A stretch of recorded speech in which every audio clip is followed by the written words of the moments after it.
पर सब याद करके रखिए। अकाल है टंगा जही बुझान राइफल पर।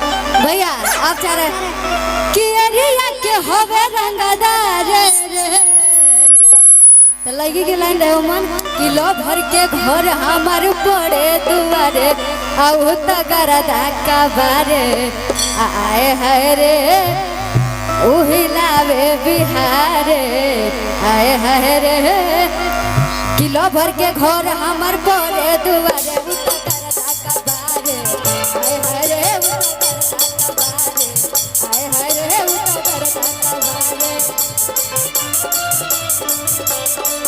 आता नहीं छोटाड़ू का बहाना के बोल पर काले टंगा जाई बुझान राइफल पर काले टंगा जाई बुझान राइफल पर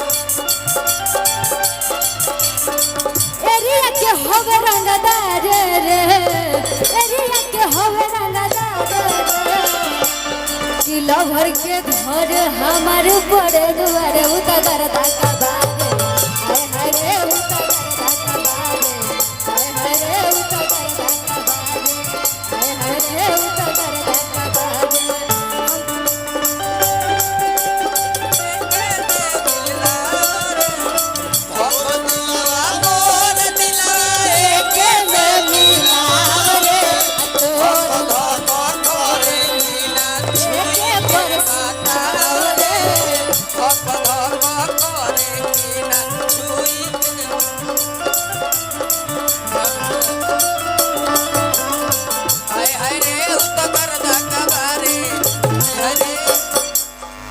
हाँ इसका थोड़ा सा बढ़ा के रखिए ना भैया माइक का लेवल हो गई हैं हर तो अच्छा आवाज बा।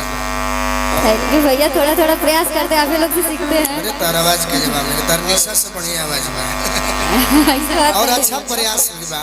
रौरा दबा देनी वहां के बहुत अच्छा इनका खातिर को ताली बजा दी सब।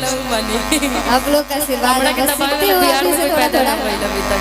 हाँ अच्छा सुना ना कटा कटा शरीर ऐसे किसी को दबा देगा।